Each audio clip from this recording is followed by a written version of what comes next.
Eu amo a carreira do Robert Eggers. A Bruxa, O Farol, O Homem do Norte, acho que são filmes estupendos, lindos, todos em um nível altíssimo de autoralidade. Esteticamente são avassaladores, corajosos, densos, são para mim exemplos de cinema com o C maiúsculo, marcados aí por uma forte assinatura do diretor e também roteirista, que é o Robert Eggers. E Nosferatu nisso tudo, cara, eu acho que Nosferatu carrega muitos elementos desses três filmes anteriores, quase como se tudo que o Eggers tivesse feito até agora fosse meio que uma preparação inconsciente para esse filme aqui. Nosferatu acompanha Ellen, uma mulher que se envolve com a entidade Nosferatu, enquanto seu marido Thomas precisa viajar para conhecer e fazer o Conde Orlok assinar alguns papéis muito importantes. Thomas descobre o mal que ameaça não apenas uma pequena cidade ali da Alemanha, mas também ameaça ele próprio, a esposa, a sanidade dos dois e a sanidade também de pessoas próximas. Nosferatu é um clássico de 1922 e um dos filmes mais importantes do expressionismo alemão, um movimento, um dos primeiros da história do cinema, que revolucionou o cinema como um todo, com a sua estética sombria, cenários distorcidos, o uso marcante de luz e sombra, uma aula de como se fazer fotografia. E o filme exemplifica essa abordagem ao apresentar uma visão inquietante e poética do mito do vampiro, diretamente e indiretamente inspirado no Drácula de Bram Stoker. E agora chega Eggers nos apresentando a sua visão sobre esse clássico dos clássicos.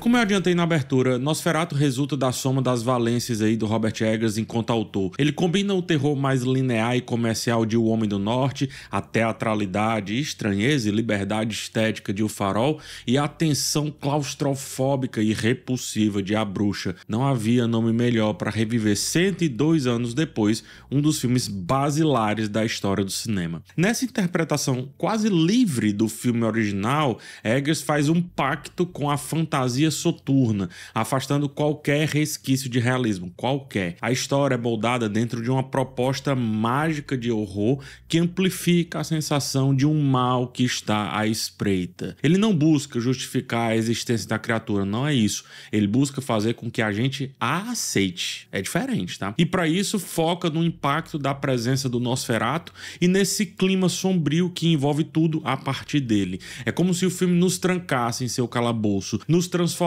em servos da sua estética e da sua atmosfera sombria, podre e decadente. A montagem é o maior exemplo dessa abordagem. Ela seleciona apenas o essencial para criar a atmosfera e ignora a cronologia tradicional ou uma certa clareza lógica espacial dos acontecimentos. E isso não importa para nos aprisionar na obsessão do filme. O tempo ele é embaralhado, mas ao mesmo tempo compreensível.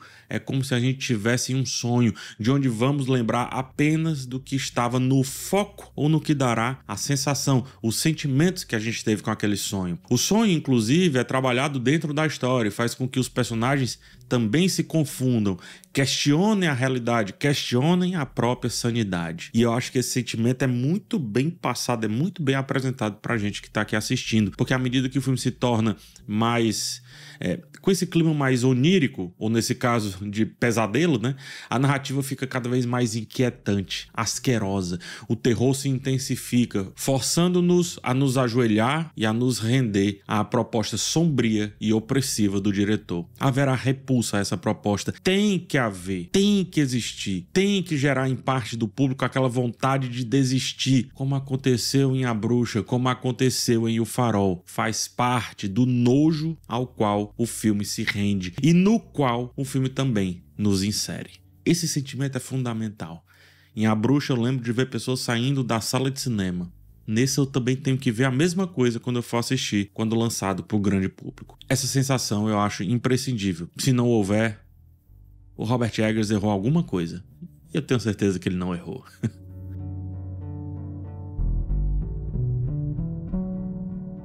O filme também abraça plenamente a sua teatralidade, algo que já vimos lá em O Farol, parcialmente em A Bruxa e de forma bem mais contida lá no Homem do Norte, exceto por momentos isolados, como por exemplo a cena ritualística antes de uma grande cena de caçada. Ainda que não atinja o nível teatral de O Farol, Nosferatu chega bem próximo. E isso inclusive tem uma motivação pelo fato do filme ser uma adaptação de um filme vindo de uma época onde o corpo precisava falar muito mais alto o tempo inteiro. Não havia voz.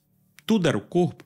Eram os gestos, era a liberdade de dominar o plano para nos fazer sentir e por isso entender o que acontecia em cena mesmo antes das tradicionais cartelas do cinema mudo entrarem na tela com as falas ou com alguma explicação. Daí também vem o sentimento de expressividade. O filme de 22 era expressivo, assim como vários filmes de cinema mudo, porque era o que eles tinham e a teatralidade que esse novo filme assume referencia isso. A partir dessa teatralidade, Nosferatu assume uma certa galhofa intencional, mas sem descambar para comédia. É uma galhofa que dá liberdade às interpretações, que permite que os atores e atrizes utilizem não apenas as suas vozes, falas para transmitir os sentimentos das cenas, não apenas isso para dar o texto, como eu costumo dizer, mas também o seu corpo, seus corpos, expressando a estranheza daquele contexto para além do que o texto está gritando. E essa é uma assinatura brilhante do Robert Eggers. Ele tem uma capacidade singular de fazer terror e ao mesmo tempo permitir a risada junto com ele. Ele não tem vergonha desse certo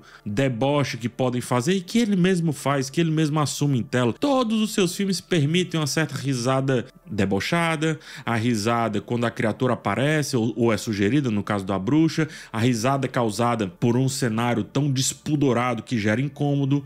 Você tá rindo uma hora do que tá vendo e quando menos espera tá rindo de nervoso, da aflição daquilo tudo, da aflição, daquela tensão que ele propõe. Então ele permite, ele aceita, ele entende essa risada e portanto não se leva muito a sério, ao mesmo tempo que é muito sério. Trocando em miúdos, é como se ele levasse tudo a sério, mas também não, ao mesmo tempo ficando em um limiar muito fino, que explora muito bem, como quem diz, que entende a audiência dele e a audiência que também não é dele. A audiência que vai rir só e somente só pela risada, ri e vai passar adiante. Eu gargalhei do filme, de pavor, de nojo, de asco daquilo tudo. O personagem do William Dafoe eu acho que se encaixa perfeitamente nesse contexto, tanto da galhofa quanto da teatralidade. Ele entra no filme de forma quase singela, trazendo um pragmatismo inicial que facilita a inclusão da fantasia em um mundo onde muitos personagens ainda resistiam a aceitá-la. O William Dafoe é quase que a gente dizendo assim: ei galera, é vampiro, vocês não estão ligados não?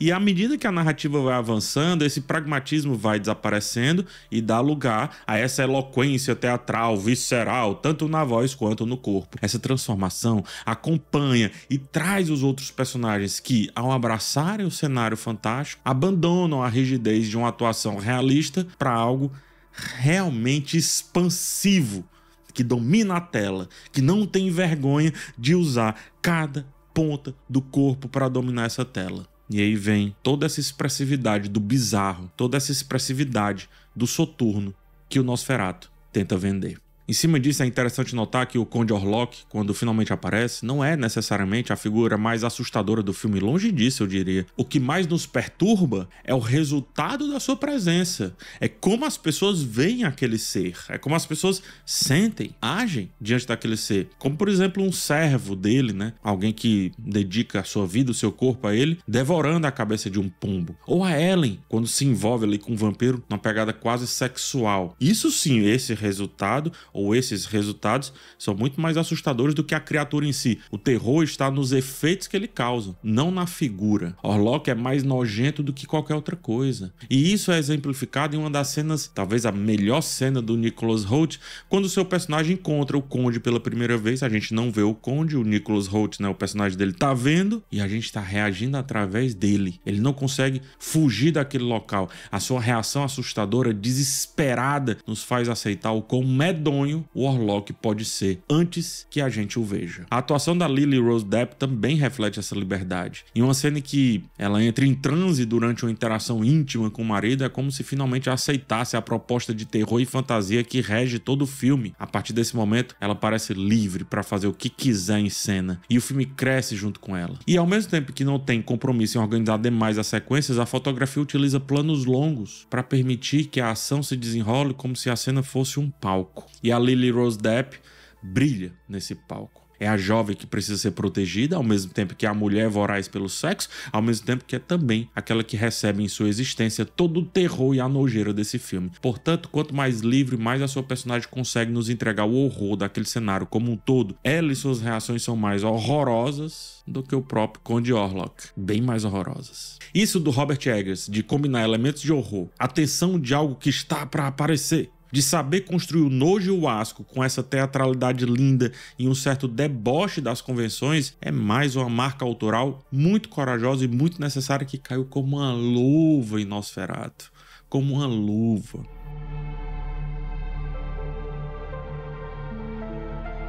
E eu acho que nos dias de hoje essa abordagem é especial, porque se distancia do formato de filmes enlatados, presos a convenções, preocupados em agradar o público a todo custo. Eggers quer mesmo é desagradar, quer nos fazer refletir a partir do sentimento de desagrado. Ele faz o que é necessário para contar a história dentro do pacto que firmou com essa fantasia sórdida de Nosferatu. E esse compromisso ele cumpre plenamente bem.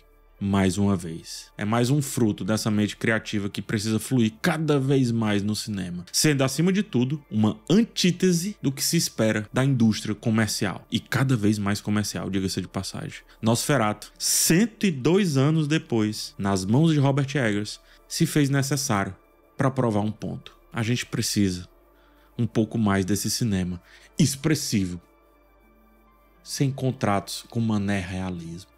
Se a gente tem a fantasia em mãos, por que não utilizá-la? É isso que Nosferatu nos pede para pensar em todo o seu desfile nojento do vampiro, do Orlok e da sua criatura, o Nosferatu. Agora eu te peço uma licença para faturar um pouquinho. Eu vou te recomendar o livro aqui, ó, Diálogo, a arte da ação verbal na página, no palco e na tela, escrito pelo Robert McKee. Robert McKee, renomadíssimo professor de roteiro, autor também do Story, que é muito conhecido, né, considerado por muitos assim imperdível para quem quer estudar um pouco mais o cinema. Mas eu te indico aqui é o Diálogo, que apesar de focado em diálogos, como bem diz o nome, e também focado para quem quer entender roteiro, eu acredito que antes disso seja para quem curte cinema. Porque eu acho uma leitura direta, com exemplos que enriquecem o aprendizado e muito, muito envolvente, especialmente se você já conhece alguns filmes citados e com certeza você vai conhecer. O link para esse livro tá na descrição, junto com outro clássico do autor, que é o Story, e você comprando por esse link me ajuda com os trocados. É isso, agora eu te peço aquele joinha nesse vídeo e que você também se inscreva no canal para não perder os próximos conteúdos. Nos vemos numa próxima oportunidade, um forte abraço em vocês e tchau.